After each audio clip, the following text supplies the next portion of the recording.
Assalamualaikum warahmatullahi wabarakatuh. Bismillah kanthi nyebut asmane Gusti kang Maha Welas lan Maha Asih.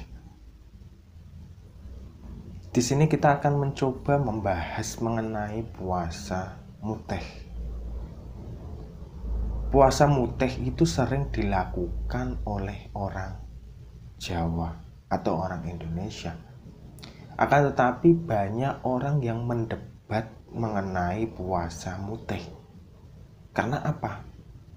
Mereka cenderung mendebat itu karena puasa mutih tidak ada dalilnya. Yang perlu digarisbawahi ini adalah dalil. Dalil itu dari mana? Dalil itu bisa dari Al-Quran, bisa dari hadis, atau bisa dari kitab yang didasarkan oleh imam-imam besar.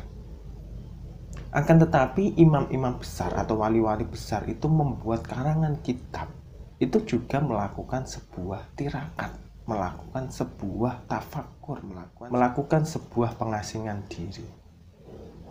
Nah, apa yang didapat yaitu mereka bisa menemukan wahyu atau jalan dari suatu kebenaran. Di sini kembali lagi ke puasa mutih.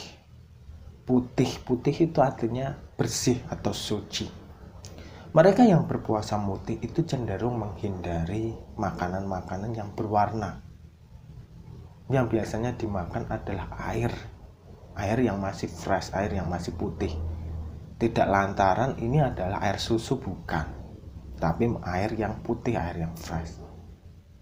Terus yang berikutnya adalah mereka cenderung memakan makanan pokok yang putih. Bisa berupa nasi, bisa berupa singkong, atau yang lainnya yang tidak ada campurannya.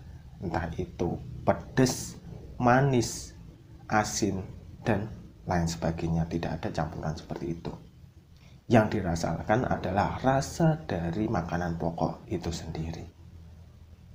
Lalu apa tujuan dari puasa mutih? Puasa mutih itu memiliki tujuan yang sangat bagus, yaitu membersihkan dan memutihkan diri. Diri yang mana? Diri yang ada di dalam diri sesungguhnya manusia. Jika manusia itu terdiri dari jiwa, rohani, dan jasmani, maka kecenderungan puasa adalah membersihkan dari dalam. Puasa mutih itu memiliki kecenderungan membersihkan diri dari hawa nafsu. Hawa nafsu itu sendiri terdiri dari 4 perkara: amarah, alwamah, sufiyah, dan mutmainnah. Dan ini nanti kita juga akan membahasnya di lain episode. Akan tetapi dalam hal ini puasa mutih adalah sarana untuk membersihkan pikiran, hati, dan nafsu kita sebagai alat kontrol dan alat pengendalian. Apa yang didapatkan dari orang-orang yang berpuasa mutih?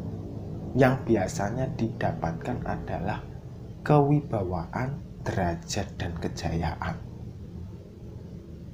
Kok bisa seperti itu? Alasannya apa? Karena di dalam puasa mutih itu ada kekuatan besar, yaitu kekuatan dari elemen api. Ketika orang melaksanakan kekuatan ini, kita melihat api itu kekuatannya ke arah mana. Sekecil-kecilnya api itu pasti disegani, itu pasti dihormati. Jika ada tangan sekecil-kecilnya api misalnya pada puntung rokok sekalipun, dia tidak akan disentuh, tidak akan diapa-apain. Ini adalah elemen api.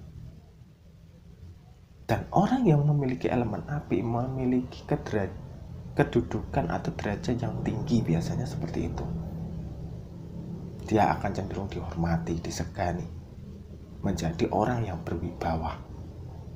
Dan ketika orang sudah berwibawa, apa yang didapat? Tentu yang lain akan mengikuti. Seperti seorang raja. Raja ketika dihormati, wibawanya diangkat, dijunjung tinggi. Apa yang didapat? Dia mendapatkan upeti, harta benda, dan lain sebagainya. Ini akan ikut. Ini adalah puasa mutih. Lalu tata caranya gimana? Tata caranya mengikuti apa yang teman-teman pelajari, apa yang teman-teman dapatkan semua. Ada yang melakukan selama 3 hari, selama 5 hari, selama 7 hari, 21 hari, 30 hari, 40 hari, bahkan bertahun-tahun, terserah teman-teman semua. Akan tetapi dari dasar orang-orang yang sering puasa mutih itu memiliki kecenderungan hati yang lebih bersih. Karena puasa adalah alat untuk mengendalikan nafsu kita. Apa itu nafsu? Nafsu adalah suatu bagian di dalam diri kita, tubuh kita yang kecenderungannya adalah mengarah ke hal-hal yang buruk. Nafsu biasanya itu sangat dekat dengan kejahatan, karena nafsu pikirannya hanya berada di perut dan di kemaluan. Itu adalah konsentrasi utama dari nafsu. Ketika nafsu ini tinggi, ketika nafsu ini negatif, maka yang terjadi adalah kerusakan dan kesesatan. Seperti itu teman-teman. Jangan lupa jika ingin memiliki derajat kedudukan yang tinggi, sering-seringlah berpuasa mutih. Demikian, semoga bermanfaat dan wassalamualaikum warahmatullahi wabarakatuh.